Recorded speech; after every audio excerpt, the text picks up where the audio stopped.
Espace TV, le 22h.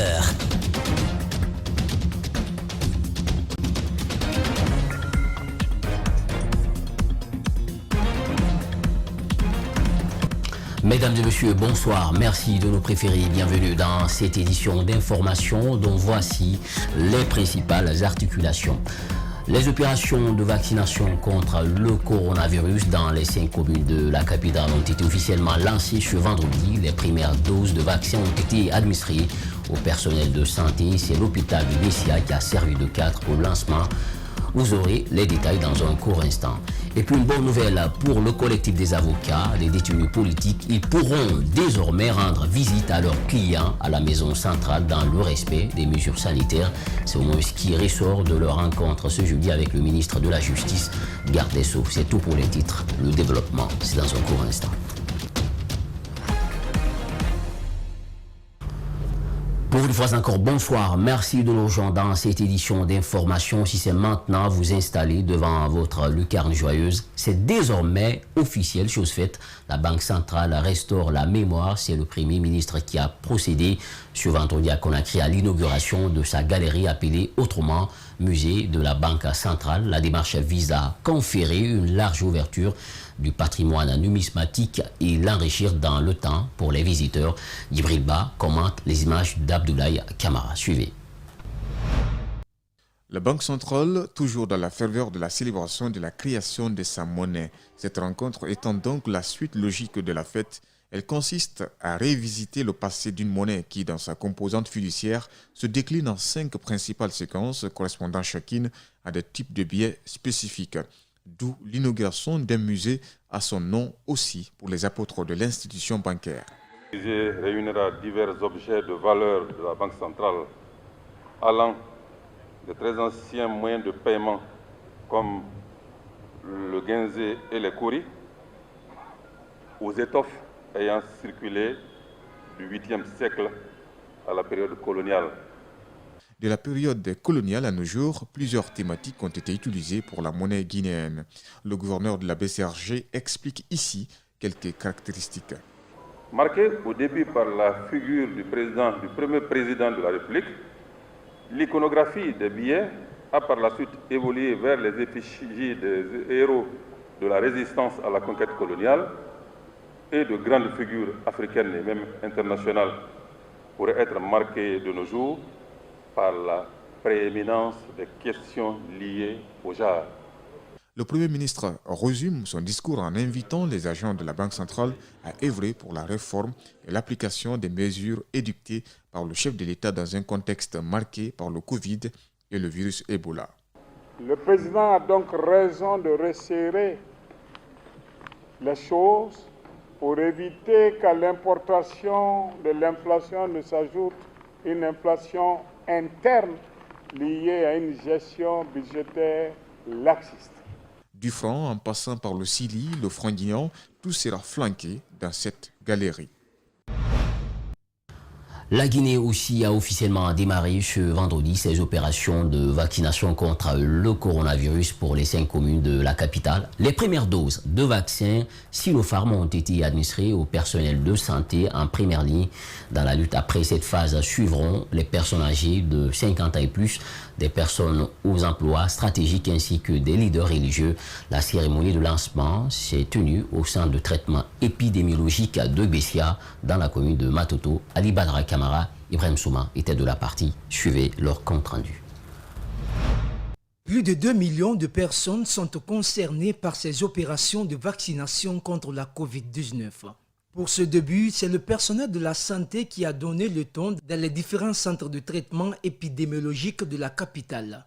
La deuxième étape touchera les 10 quartiers identifiés dans la capitale par l'Agence nationale de sécurité sanitaire. Que la première phase de cette opération va concerner les personnes vulnérables, notamment le personnel de santé, les personnes âgées de 60 ans et plus, les personnes ayant des emplois stratégiques, les leaders religieux. Ce matin, au centre de traitement épidémiologique de Bessia, chacun des médecins s'est muni du formulaire de consentement. Première procédure de vaccination. Ici, c'est le directeur général du centre qui a reçu les premières doses. C'est une joie aussi pour moi d'avoir été élu comme le premier patient zéro du vaccin Sinopharm pour prouver au monde entier et à la population guinéenne que c'est une chance d'avoir ce vaccin et montrer aussi à la population que si nous, le personnel, nous sommes en première ligne de ce combat, nous acceptons de prendre le vaccin, c'est pour sauver, nous protéger nous-mêmes et dire à la population de ne pas avoir peur et de continuer à prendre ce vaccin. Pour toucher 20% de la population qui représente 2 400 000 personnes, 100 équipes de prise en charge sont mises en place à Conakry à l'intérieur du pays. Pour ce qui est de l'efficacité du vaccin, Dr Sakoba n'en doute point. On se rend compte que ce vaccin que vous venez de prendre aujourd'hui a servi pour réduire de plus de 90% les cas en Chine. C'est pour cela qu'on vous le donne. Donc c'est vrai qu'il y a des efficacités au niveau du laboratoire. Nous faisons confiance à ça. Les premières doses qu'on a déjà administrées, on a vu que tous les gens ont répondu favorablement au vaccin reçu et qu'ils ont dépassé même le seuil de protection. Ce samedi, 20 000 doses de vaccin Sputnik contre le coronavirus sont attendues à Conakry, selon l'Agence nationale de sécurité sanitaire. Restons toujours dans le même cadre. Les opérateurs miniers aussi ont commencé à recevoir les doses de vaccins contre le Covid. Les membres du conseil d'administration et du bureau exécutif de la Chambre des mines ont donné l'exemple ici à Conakry. Ils inventent à toutes les personnes ciblées d'accepter de faire vacciner afin de se protéger et protéger les autres. Reportage donc signé Mamoudou Bouleri Diallo et Aboubakar Kekebangora. Suivez. Après le personnel soignant, c'est au tour des opérateurs miniers de recevoir le vaccin contre le coronavirus. Le directeur général de l'Agence nationale de sécurité sanitaire justifie ce choix par la vulnérabilité de cette couche, mais aussi pour sa rentabilité au trésor public. Le poumon économique de notre pays est tenu par ce secteur et aussi sur le plan épidémiologie du coronavirus en Guinée. On a beaucoup de nos travailleurs miniers qui ont été infectés par cette maladie. Donc nous les avons prévu de les vacciner afin qu'ils puissent continuer à servir pour ne pas que cet oxygène-là soit coupé à notre économie. La Chambre des mines de Guinée s'engage à accompagner l'ANSS en termes de financement dans le cadre de la lutte contre la pandémie à coronavirus. Son président a d'ailleurs obtenu quelque chose de façon formelle. Dans la foulée, nous avons un accord qu'on va signer et aujourd'hui ça commence à Conakry, mais à partir de la semaine prochaine, lundi, on va commencer à se déployer vers les zones minières de Bouquet, les zones minières de Sikiri et de Lero et également dans le sud-est de la Guinée vers Kérouané, Belazé et Kouré.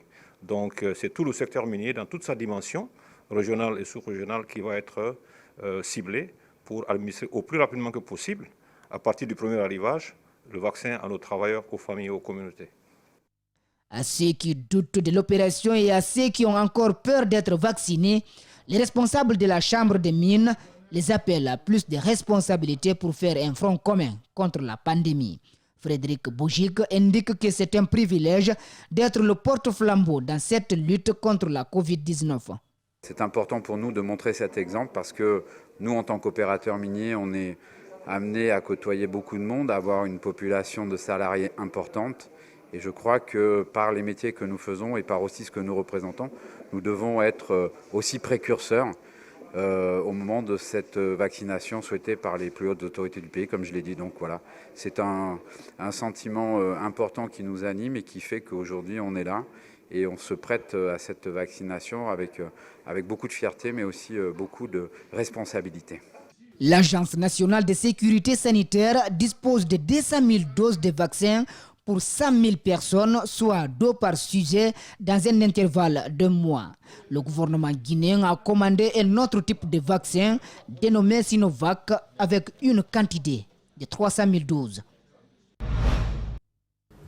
Pendant ce temps, à l'université de Kindia, le respect des mesures sanitaires pour éviter la contamination et la propagation de la pandémie de Covid-19 n'est pas pris à la légère au sein de l'institution. Autorités universitaires et enseignants, étudiants, chacun applique au pied de la lettre cette consigne. À date, une bonne partie des étudiants ainsi que des enseignants reçu sa bavette offerte gratuitement par les autorités universitaires. C'est un constat fait par notre correspondant régional Aboubakar Silla. Nous sommes à l'université de Kindia. Ici, dans les salles de classe, tout le monde porte sa bavette pour éviter la contamination et la propagation de la pandémie du Covid-19. Autorités universitaires, enseignants, étudiants, chacun applique au pied de la lettre cette consigne des autorités sanitaires du pays. Selon le recteur de l'institution, ils ont juste renforcé les mesures déjà mises en place il y a très longtemps. Renforcer les dispositions qui étaient déjà en place. Notamment, on a insisté sur la sensibilisation pour le respect de ces mesures barrières, puisque nous avons des étudiants en classe et des enseignants aussi. L'une des mesures barrières les plus efficaces, c'est le port obligatoire le port des masques. Le renforcement de ces mesures sanitaires est en rapport avec la récente instruction du président de la République. À l'université de Kindia, la question relative au respect de ces consignes n'est pas prise à la légère. Pour gagner le pari, les autorités universitaires ont beaucoup plus mis l'accent sur le volet sensibilisation de l'ensemble des acteurs de l'institution. La discipline est de rigueur. Si les gens ne sont pas disciplinés sur le respect de ces instructions, c'est ce qui peut augmenter les risques. Cet étudiant vient d'arriver à l'université de Kindia, mais dès son arrivée, il a été très vite intégré au sein de la commission de distribution des bavettes aux étudiants, un appui des autorités. Moi qui partageais les bavettes en classe, envoyées par le chef de département, Dr Lamine Mansari, et avec obligation, chaque matin, quiconque ne porte pas la bavette n'a pas accès, ou bien la personne ne rentre pas, ou bien n'a pas accès à la classe. Le matin, le tout premier travail des autorités est tout d'abord le contrôle de chacune de ces mesures. Et sur le sujet, la consigne est claire. Quiconque n'a pas de bavette n'a donc pas accès à la salle. Pour cette autre étudiante, ces gestes barrières sont aujourd'hui respectés à l'université. Tout est respecté, je dirais comme ça, parce que moi-même, je faisais partie des gens qui partageaient les bavettes. Même moi aussi, partager les bavettes. Je dirais que c'est une très bonne mesure et que prévenir vaut mieux que guérir. Parce qu'aujourd'hui, même, il y a eu l'examen qui s'est passé. On nous a prévenu, dit que tout le monde n'a qu'à porter des bavettes. Pour nous, c'est une santé pour tout le monde. À l'image de l'université de Kindia, l'invite est donc faite aux autres institutions d'enseignement supérieur du pays de suivre l'exemple afin de juguler la pandémie du Covid-19 hors de nos frontières. Je vous le disais dans les titres, le collectif des avocats des détenus politiques pourra désormais rendre visite à ses clients à la maison centrale dans le strict respect des mesures sanitaires, ce qui ressort de leur rencontre ce jeudi avec le ministre de la Justice, garde des Sceaux, Bernard Koundono et Alouba pour le compte-rendu. Ils étaient jusque-là empêchés de rendre visite à leurs clients en détention à la maison centrale, mais le département de la justice vient de lever cette interdiction à l'issue de la rencontre qui a regroupé les avocats du collectif, le ministre de la Justice et plusieurs autres cadres du gouvernement. Après une longue discussion avec les hommes de droit, le ministre se félicite du compromis trouvé dans le cadre des dossiers en cours d'instruction. J'étais venu à la maison de l'avocat avec Madame la ministre de l'autonomisation des femmes, qui est avocate de profession, pas pour discuter d'un dossier, comme on le croirait, mais pour aplanir les divergences de vues sur des questions liées à des procédures en cours d'instruction. Je pense que l'essentiel était de trouver un compromis. Le compromis a été trouvé. Le collectif des avocats chargés des personnes poursuivies dans le cadre des événements post-électoraux, qui a d'ailleurs suspendu sa participation à cette procédure judiciaire, dit être satisfait de la décision du ministre qui les permet désormais de visiter leurs clients dans le strict respect des mesures sanitaires. Aujourd'hui, nous avons eu l'assurance que nous pouvons désormais accéder à nos clients parce que c'était le seul point qui nous a amenés ici, le fait qu'on n'avait plus le droit de rencontrer nos clients. Nous avons reçu toutes les assurances que nous pourrons désormais accéder à nos clients, mais dans le strict respect de l'urgence sanitaire. Selon les avocats du collectif, 4 de leurs clients détenus à la maison centrale sont testés positifs au Covid-19. Toujours le chapitre politique après avoir rencontré le chef de l'État, le chef de file de l'opposition guinéenne entame une autre tournée. Cette fois-ci, ce sont les ambassades, les institutions internationales et la société civile qui sont concernés pour cette première étape. Mamadou Sylla a rencontré Elhadji Guériba Diaby. Celui-ci a indiqué que la réconciliation nationale doit être la priorité de son cabinet. Le chef de file de l'opposition soutient par ailleurs que le président de la République aurait répondu favorablement à quelques points qui sont contenus dans le mémorandum qui lui a été adressé. Alseni Bari, Yacouba Traoré pour plus de précisions. Mamadou Sylla, Baouri, Fodé Mohamed Souma, tous ont effectué le déplacement. Ils viennent discuter avec l'ambassadeur de la paix des questions liées à la cohésion sociale dans notre pays. On a fini côté tout ce qui est des institutions jusqu'au président de la République. Mais le reste maintenant, c'est prendre la diplomatie aussi, expliquer réellement de quoi et on peut, n'est-ce pas, trouver la solution des crises, toutes les crises qu'il y a au pays aujourd'hui, pour qu'on puisse trouver n'est-ce pas, la solution ensemble. La réponse de l'ambassadeur de la paix est sans équivoque. La paix dans notre pays doit être la priorité des priorités. La réconciliation des Guinéens. Nous devons désormais oublier ce qui s'est passé. Nous devons savoir que dans notre pays, ce n'est pas tous les jours qu'il y a l'élection.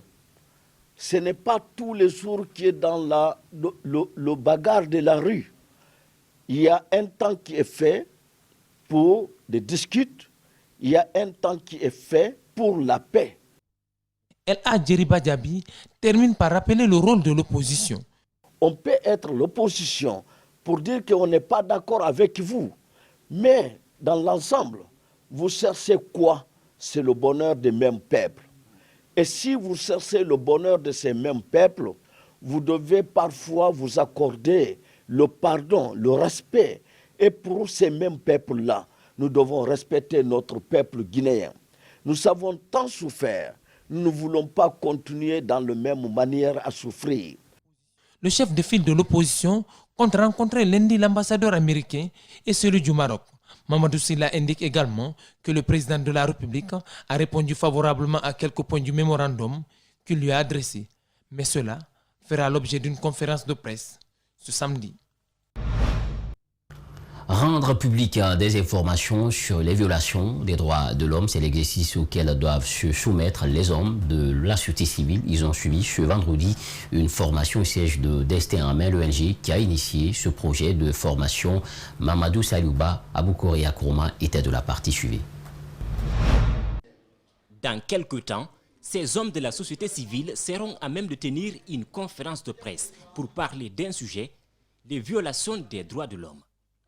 Mais avant, ils doivent maîtriser les outils de collecte d'informations, d'où ce projet de formation dénommé « Monitoring des droits humains » dans l'espace civique de la République de Guinée.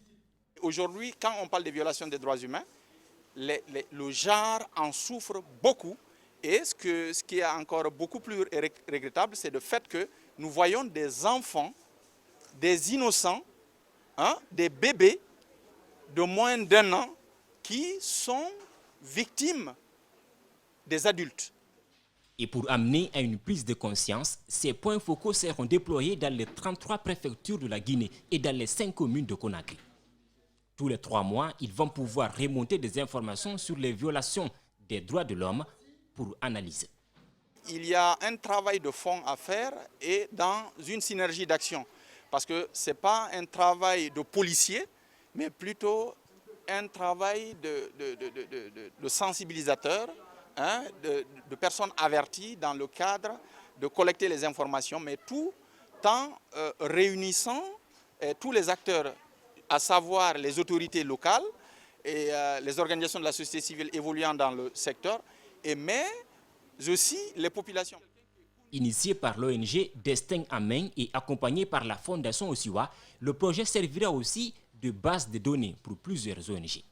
Il y a une cartographie qu'on va essayer de faire et il y a un journage aussi qu'on va essayer de faire. On saura et la catégorisation également des, des violences. Parce que quand on parle de violences des droits humains, même l'éducation, le manque d'accès à l'éducation est une violation, à la santé est une violation. Le projet va durer 12 mois. Sa réussite dépendra en grande partie de la collaboration de tous. Une très belle initiative. Le commandement de la gendarmerie nationale a inauguré ce vendredi la brigade spéciale de protection des personnes vulnérables mise en service il y a un an. Cette brigade est devenue une arme efficace contre les violeurs et toute autre forme de violence à l'endroit des personnes vulnérables. Mamadou Kalisso, Mamadalouba pour plus de détails. Cette cérémonie d'inauguration a été mise à profit pour présenter cet autre prédateur sexuel. Cet homme d'une quarantaine d'années est accusé d'avoir violé sa nièce, âgée seulement de 2 ans. Le présumé auteur de ce viol a reconnu les faits. Il a été déféré devant le tribunal de première instance de Mafanko. En un an, cette brigade spéciale a initié 204 procédures, dont 84 cas de viol et agressions sexuelles. Dans les mois à venir, la BSPPV compte s'étendre sur l'ensemble du territoire national. Le haut commandant de la gendarmerie nationale invite Bernard et ses hommes à poursuivre le combat avec abnégation. La création de cette brigade est une première au sein de notre institution. C'est dans ce cadre que je vous invite à servir avec détermination, courage et abnégation pour que vous soyez à la hauteur des attentes non seulement de la population guinéenne, mais aussi du reste du monde. Le président du tribunal pour enfants de Conakry salue cette initiative de la gendarmerie nationale. Il estime que cette brigade est un espoir pour toutes les personnes vulnérables. La brigade qui vient d'être érigée jouait déjà un rôle important quand elle était simplement une division dans le cadre de la protection des personnes vulnérables, notamment les enfants et les filles. Donc c'est un espoir pour la Guinée, c'est un espoir pour les enfants de voir ces forces de sécurité mises sur place pour accompagner les autres acteurs dans la mise en œuvre de l'ensemble des instruments juridiques régionaux et internationaux qui protègent les enfants de Guinée et les étrangers qui vivent en Guinée parmi les enfants.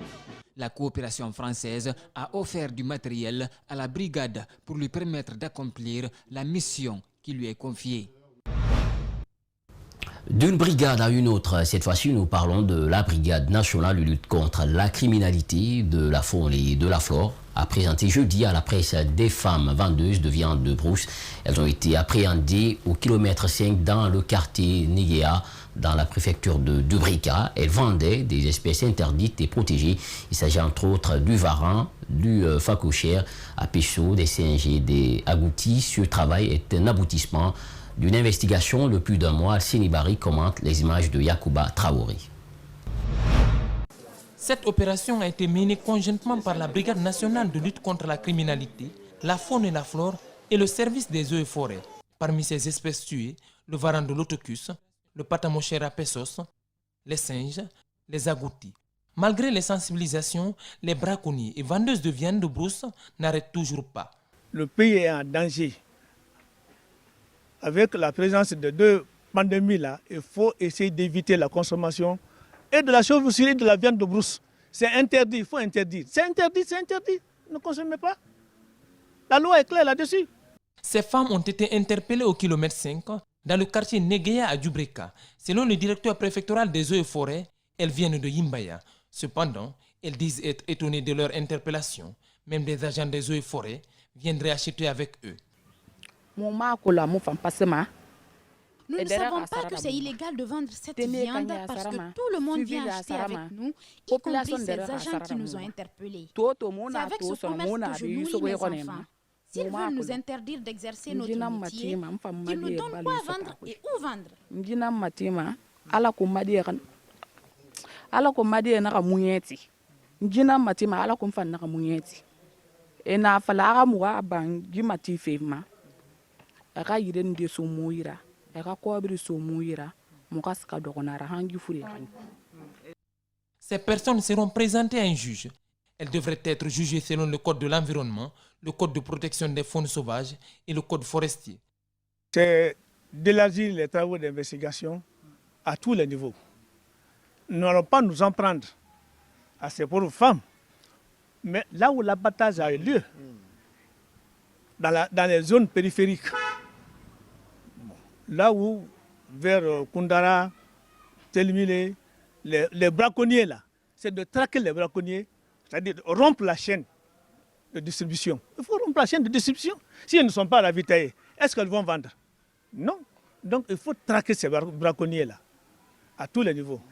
La Guinée est signataire de plusieurs conventions, comme celle des zones humides, des criquets migrateurs, la désertification, la protection de la faune et la flore menacée de disparition. Cette dernière a été ratifiée en janvier 1970 à Washington. Les États-Unis ont récemment sanctionné plusieurs diplomates russes impliqués dans l'empoisonnement de l'opposant Alexei Navalny. 13 autres entreprises russes sont également sanctionnées dans la même affaire, ce qui n'est pas une première car en 2018, rappelez-vous, plusieurs autres oligarques russes ont été sanctionnés par le département du Trésor américain, parmi lesquels Oleg Deripaska. Vous ne le connaissez peut-être pas, mais il s'agit du président de Rusal, ce qui laisse comprendre que la compagnie qui exploite la bauxite guinéenne depuis 1960 est parfois dirigée par des hommes aux grandes histoires. Mamadou Salouba, Lamine Kirassi pour le détour. Rusal CBK, c'est 60e ans d'histoire. Une entreprise aux centaines d'employés, chiffre d'affaires plus de 8 milliards de dollars et un chef de mission, ancien ambassadeur de Russie en Guinée qui a fait beaucoup parler de lui. Nous sommes en janvier 2019. Les constitutions ne sont pas ni dogmes, ni Bible, ni Coran. Les constitutions s'adaptent à la réalité, mais pas les réalités qui s'adaptent aux constitutions. Ces jours-là, devant un parterre de diplomates, Alexandre Bregadze évite de justesse un incident diplomatique, mais réussit tout de même à choquer une grande partie de la population guinéenne. Conséquence directe ou indirecte de son soutien au troisième mandat pour le professeur Alpha Condé, le diplomate est remplacé 2 mois plus tard. La retraite, le diplomate devient par la suite chef de mission de Rusal CBK. Un homme jugé transgressif parmi les décideurs de la compagnie, mais à regarder de près, Rusal a souvent été dirigé par des personnes aux grandes histoires. D'abord, le président de Rusal, Oleg Deripaska, 53 ans, ami de milliardaires, proche de Vladimir Poutine, souvent accusé d'ingérence dans les élections monténégro.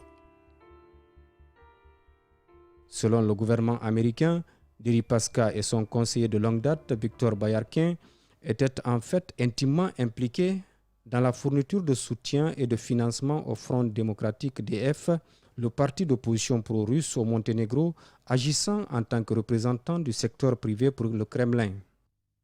Mais le patron de Rusal ne joue pas que sur le terrain politique. Un article du journal Le Temps relaie des informations publiées par le département du Trésor américain, citant le président de Rusal dans d'autres affaires plus graves.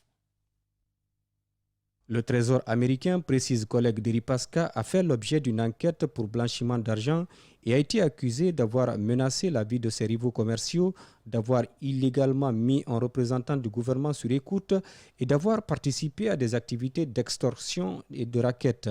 Il y a aussi des allégations selon lesquelles Deripaska aurait soudoyé un fonctionnaire du gouvernement, ordonné le meurtre d'un homme d'affaires et aurait eu des liens avec un groupe criminel organisé russe. Et sur Internet, quand vous tapez Oleg Deripaska, des tas d'informations vous sont dévoilées, souvent associées à un nom, Victor Boyarkin, un officier de renseignement militaire russe, un homme à qui les États-Unis accusent d'ingérence dans les élections américaines de 2016. L'ancien officier de renseignement russe Victor Boyarkin a été en contact avec Manafort pendant la campagne présidentielle américaine de 2016 au nom du milliardaire russe Oleg Deripaska qui a des liens étroits avec le Kremlin.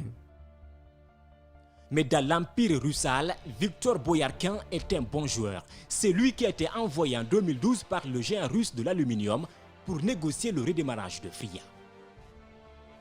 Boyarkin a quitté Russal en mars 2013. Il avait été initié aux négociations avec la Guinée par Deripaska à Paris en octobre 2009. Avant de quitter le géant de l'aluminium en 2013, Victor Boyarkin réussit à prouver les engagements de son maître, Oleg Deripaska. Mais Russal CBK ne sera plus comme avant et plusieurs engagements vont être ignorés, à commencer par le gisement de bauxite de Giangian, le plus important au monde. Pour la première phase de ce projet, Russal annonce un financement de 220 millions de dollars qui seront aspirés par la construction d'infrastructures ferroviaires et portuaires. Mais voilà ce que dit une source guinéenne. Russal veut tout au plus une petite mine de bauxite à Giangian, mais jamais la raffinerie qui a été convenue lors de l'attribution de la concession. Il y a suffisamment de réserves à Giangian pour 3 raffineries.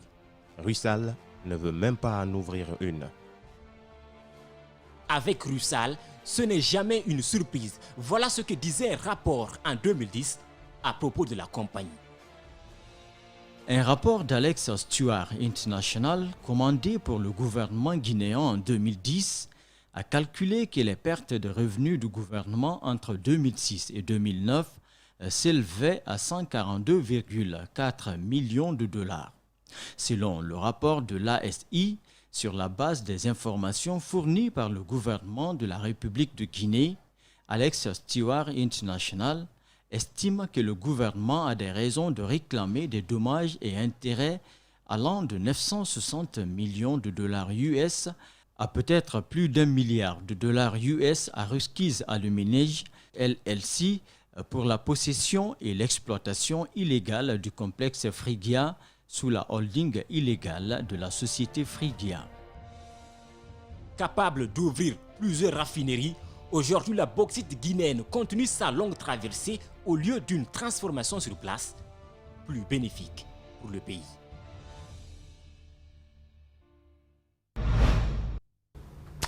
Un élément retrouvé sur nos plateformes ici sur Espace TV. Nous allons continuer à développer davantage ce dossier pour le grand plaisir de tous ces téléspectateurs. Voilà, c'est la fin de cette édition d'information.